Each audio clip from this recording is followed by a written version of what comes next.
سلام، خوش اومدین به یه ویدیوی دیگه از چنل من ابیون.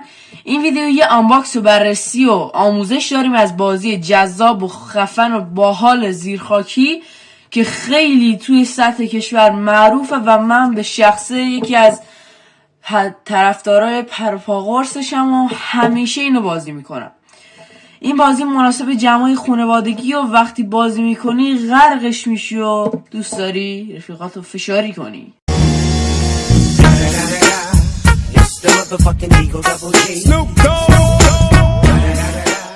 بله، خیلی هم حال میده. بدون معطلی بریم سراغ ویدیو. راستی لایک و کامنت و ساب هم فراموشتون نشه. خب بریم برای آنباکس. در جعبه که خالیه. راستشو بخوام من خودم اینو اضافه کردم بهش. ببینین این کاغذایی که لای خود این چیزاست که از هم جدا میکنه واقعا بی‌کیفیته، یعنی از کاغذ هم ضعیف‌تره. بنابراین من خودم باید تیکه کارتون اینو یکم محکمش کردم. حالا دیگه چیکار کنیم دیگه. راستی مشخصات جعبه، مشخصات بازی یعنی 2 تا 4 نفر، زمانش تا 15 دقیقه، بالای 8 سال، شرکت سازنده رومیز. و دیگه براتون بگم اجزای بازی 62 کارت، 8 کاشی انگشتری، کاشی همیناست و دیگه محکم تره دیگه. آره، دفترچه راهنما که من درش آوردم و برگردانی از بازی. آخه تو که بلدیشی چرا میخونی؟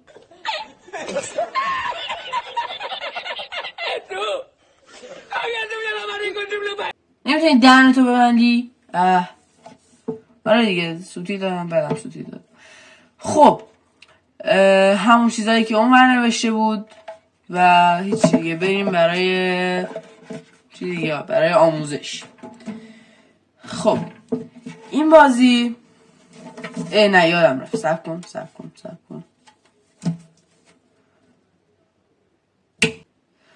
خب برگشتیم برای آموزش. این کارت های انگشتری برای بازی پیشرفته است. اینا رو میذاریم کنار. بریم سراغ بازی معمولی. برای بازی معمولی چی نیاز داریم؟ اول از همه نیاز داریم که کارت های 2 و کارت 4 سکه رو چون از 4 شروع میشه جدا کنیم.2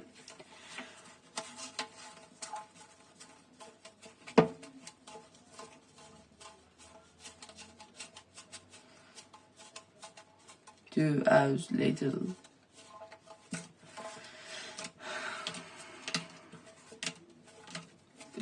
شانس رو نگاه. چقدر من سفیدم، چقدر تا چه حد خدایا.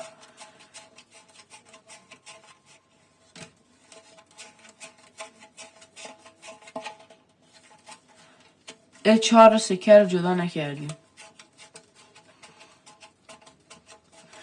راستی آقا من جر خوردم سر این ویدیو. ببین من یه بار ویدیو رو گرفتم، شاید خیلی هم از این خفن‌تر گرفتم، ولی رفتم ادیتشو بزنم، خواستم ذخیرش کنم، یعنی شاید 2 ساعت پای ادیتش بودم. رفتم که ذخیرش کنم گفت جا نداری. رفتم ویدیو قبلیامو پاک کنم، اینم باش پاک شد. شانس من یعنی هر چی تلاش کردم، هر چی، اصلا پاره شدم سر این ویدیو. جان من لایک کنین آقا، اصلا لایک نمیخواد بکنین، چنل رو فقط ساب کنین. به خدا یه چنل اضافه داخل یوتیوب شما هیچی به شما فشار نمیاره، ولی یه دنیا برای من ارزش داره.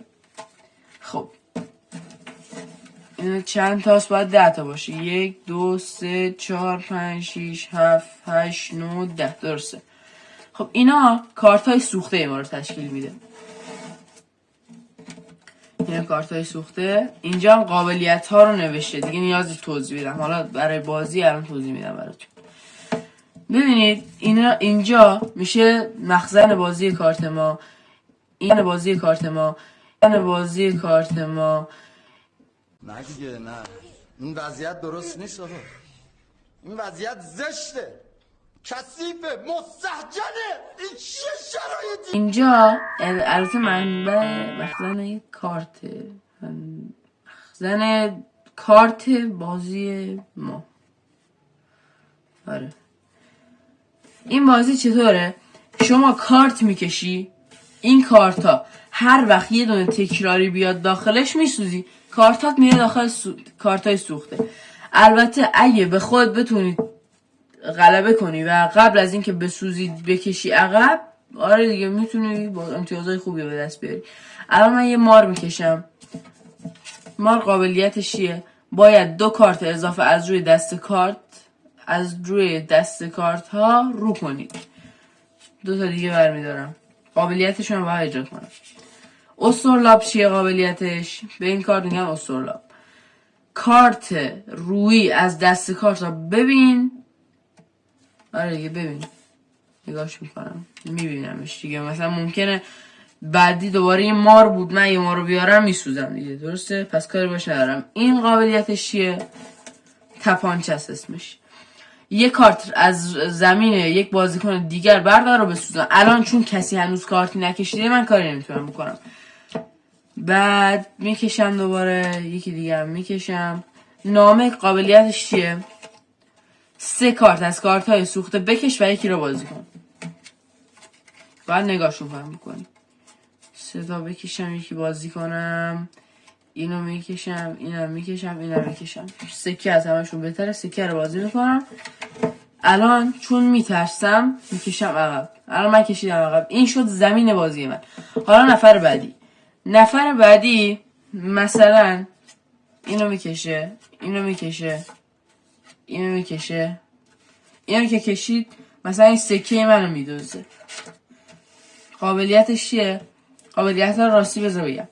نل قابلیتش اینه که یکی از زمین خود که کشیدی عقب برمیداری دوباره بازی میکنی. فرش قابلیتش اینه که کارت هایی که بعدش اومدن میسوزن ولی کارت هایی که قبلش اومدن نمیسوزن. مثلا الان اگه دوباره یه دونه خنجر بیاد، این خنجر که بیاد خود خنجر با این سکه با این یکی خنجر میسوزن. اوکی؟ یعنی دیگه این دوتا باقی میمونن. خب حالا اینا رو که دزدید بیشعور دیگه میدوزه دیگه. آره الان اصلا من فشاری شدم دیدی.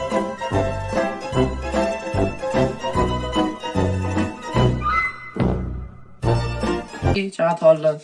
این میکشه عقب. نفر بعدی اینجا که جا نیست اینجا میکشیم. الان اینو آورد، این دوباره از این یکی اینو میدوزه و اینو فشاری میکنه.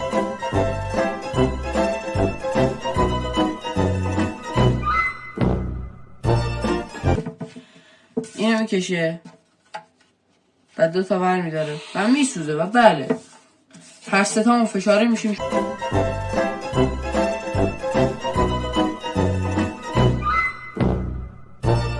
چون یه سکه رفت داخل کارتای سوخته و همینطوری بازی ادامه پیدا میکنه. این کارت ها که تموم شد، از هر کارتی که داریم، مثلا الان این کارت های منه، این هم کارت های این آقاه، بیشترینش، یعنی من اگه مثلا الان اینجا 2 تا تپانچه دارم، این هفته فقط حساب میشه. 3 دیگه کاری نداره. اینم که یکی دارم، اینم که یکی ازش دارم، اینم که یکی ازش دارم، اینم یکی ازش دارم، اینم یکی ازش دارم. بیشتریناشونو گفتیم. 6 و 7 13 13 و 4 17 17 و 6 23 فکر کنم. 23 و 7 30 37 37 37 37 37 الان من امتیازم شد 37. این داداشمون یه 4 داره، یه 5 داره، 9 و 5 14 14 و 3 17 17 و 7 24. این شد 24، من شدم 37. من بردم دیگه. خب این از بازی ساده. حالا بازی پیشرفته شد. بازی پیشرفته خیلی ساده است. بازی پیشرفته خیلی ساده است. بازی پیشرفته خیلی ساده است. بازی پیشرفته خیلی ساده است. بازی پیشرفته خیلی ساده است. یعنی بازی جواد خیابانی سرم. بازی سخت نیست ولی بازی مثلا مهیج‌تر میشه. این کارت ها هر کدومش برای یه نوع از کارته. اوکی، این برای کارت سکه است، این برای کارت نامه است، این برای صندوقچه و صندوقچه و کلید اگه با هم داخل دستت باشه وقتی میخوای بکشی عقب به تعداد اون کارت هایی که داری دوباره از اینا برمیداری و میکشی عقب. دیگه سوختن هم نداره به خاطر اینکه دیگه قابلیته. بعد این برای استرلاب، این برای نل، این برای خنجر، این برای تپانچه است، این برای ماره. حالا چی کار میکنیم؟ اول بازی به هر نفر 2 تا میدیم. مثلا این 2 تا، منم 2 تا، این دوستمونم 2 تا. این الان نامه و سکه بهش افتاد. قابلیتشون چیه؟ صاحب این انگشتر با داشتن سکه در زمین خود در پایان بازی 5 امتیاز اضافه میگیرد. یعنی بازی که تموم شد این کارت اگه انتخاب کردی بازی که تموم شد 5 امتیاز اضافه میبری. این چیه؟ صاحب این انگشتر با رو شدن نامه هر کارتی که بخواهد را از کل کارت‌های سوخته انتخاب و بازی میکنن. نامه قابلیتش این بود که 3 تا از کارت‌های سوخته ورداری یکیشو بازی میکنه. حالا این میگه از کلشون یه دونه برمیداری بازی میکنه. اوکی. بعد مال من یکیش ارسولابه، یکیش هم صندوقچه کلیده. صندوقچه کلید اگه صندوقچه و کلید رو با هم جمع کنی به جای اینکه 2 برابر اندازش ببری، یعنی به جای اینکه همون اندازه کارتای خود ببری 2 برابر اندازه کارتای خود میبری. یعنی اگه 5 تا کارت داری 10 تا کارت میبری، ولی این دفعه از کارتای سوخته. اوکی. استرلاب یعنی طالع بین، مال دوست، نقش خان، زرگر. صاحب این انگشتر با رو شدن استرلاب 3 کارت از روی دسته کارت ها رو میبیند اما ترتیب آنها رو نباید عوض کنی. یعنی به جای اینکه تو یکی اول رو نگاه کنی 3 تای اول رو میتونی ببینی. 3 تای اول رو که دیدی ولی دیگه نمیتونی ترتیبش رو عوض کنی. یعنی مثلا نباید اینو بذاری اینجا دوباره بذاریشون. این چی داره؟ یه تیغ زن داره، یه رند داره. تیغ زن برای خنجره. صاحب این انگشتر با رو شدن خنجر هر نوع کارتی را که بخواهد از زمین یک بازیکن دیگر برمی‌دارد، حتی اگر از آن نوع در زمین خود داشته باشه. یعنی میتونه تکراری برداره ولی نسوزه. صاحب این انگشتر زمانی که نل رو کند میتواند 2 کارت از زمین خود بازی کند. آره، یعنی وقتی نل میاد در حالت عادی یه دونه کارت از زمین خودت، یعنی کارتایی که کشیدی عقب، ور میداری دوباره بازی میکنی. این اگه داشته باشی 2 بار، یعنی 2 تا کارت ور میداری بازی میکنی. خب حالا چیکار میکنیم؟ این به هر کس که 2 تا دادیم یکیشو انتخاب میکنه. مثلا الان من اینو انتخاب میکنم، اون یکی رو میذاره بیرون. این یکیشو انتخاب میکنه، اون یکی رو میذاره بیرون. این یکیشو انتخاب میکنه، اون یکی رو میذاره بیرون. الان قابلیت این کارتی که دارن تا آخر بازی اجرا میشه. یعنی من هر وقت داخل دستم صندوقچه و کلید داشتم تو کل بازی به جای اینکه اندازه کارتام ببرم 2 برابر اندازه کارتام میبرم. این تا آخر بازی هر وقت که نامه رو کنه به جای اینکه یه دونه بردار 3 تا بردار یکیشو نگاه کن یکیشو بازی کنه، نفسم گرفت، همه رو نگاه میکنه یکیشو بازی میکنه. این به جای اینکه غیر تکراری برداره میتونه تکراری هم برداره ولی نسوزه. همین، تموم شد. حس میکنم نفهمیدیم، ولی ویدیو رو نفهمیدی یه بار دیگه ببین. آره میفهمی، ساده است. ویدیوهای دیگه هم تو راهه. وای خیلی سخت بود. آخه میدونی چیه؟ من بار قبلی که ویدیو رو گرفتم خیلی خوب در اومد. بابا ناراحتم هنوز. چیکار کنم؟ اصلا هنوز دارم فشار میخورم. بابا چرا آخه؟ بعد ببین من داخل سد آشغالم پاکش نکردم و برش گردونم بازم نشد. اصلا ویدیو دیگه باز نمیشد کلن. یعنی ویدیو به چخ رفت قشنگ. منم به چخ رفتم باش. منتظر ویدیوهای دیگه باشین. لایک و کامنت و ساب یادتون نره. آقا حمایت کنین دیگه، انصافا حمایت کنین. یعنی چی بگم دیگه، حمایت که نمی کنین ولی میگم حالا شاید دلتون به رحم اومد یه دونه ساب زدین. آره دیگه ساب کنین ویدیو. واو عجب صوتی که دادم. ویدیو رو ساب کنین.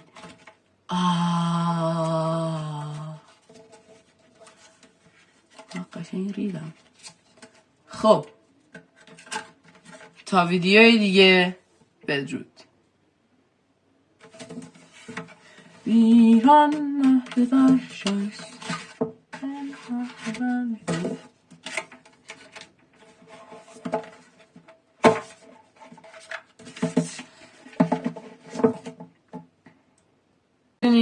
یعنی بازی جواد خیابانی سرم بازی سخت نیست، ولی بازی مثلا مهیج‌تر میشه.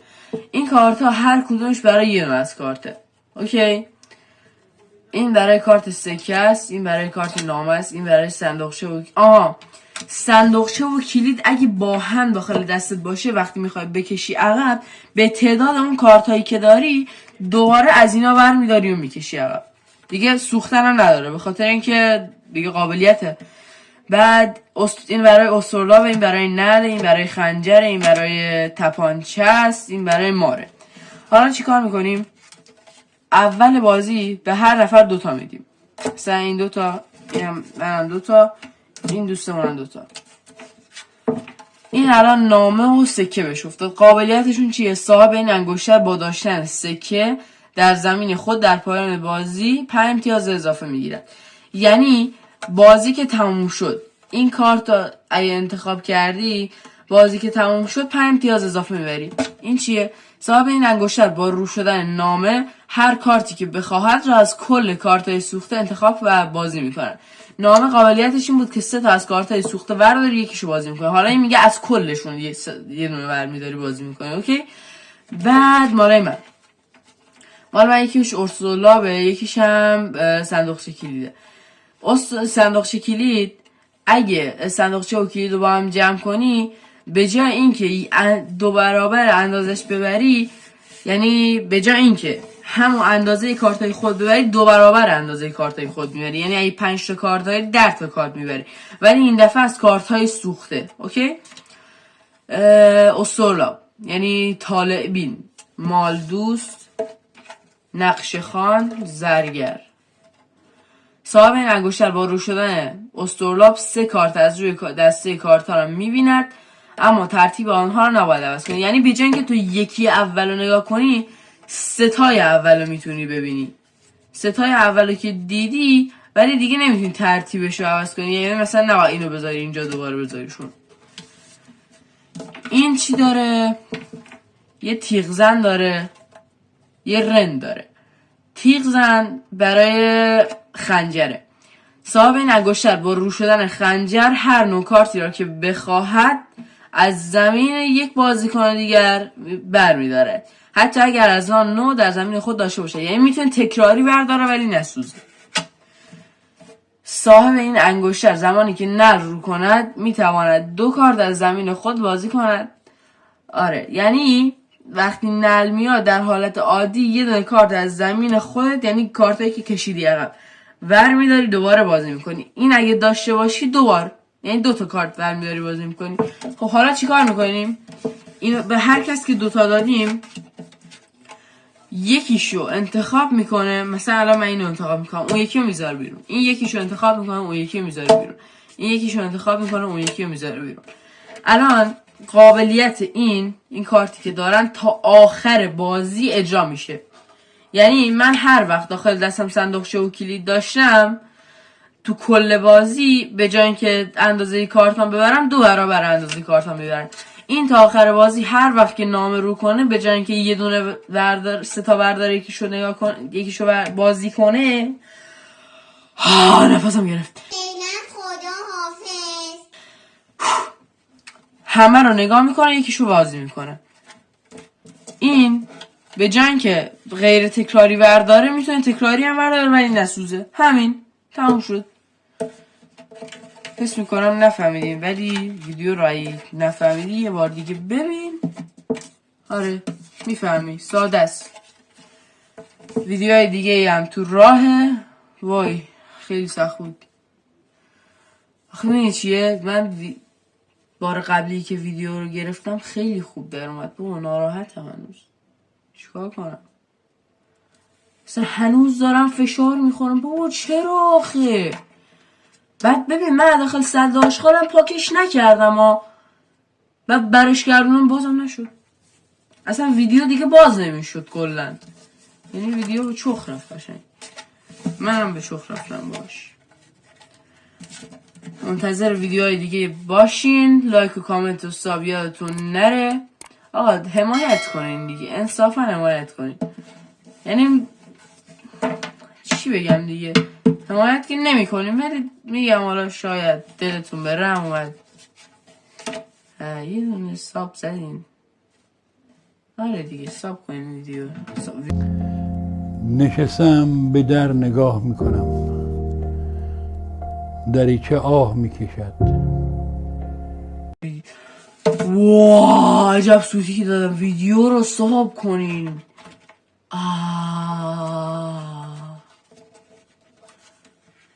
قشنگ ریدم. خب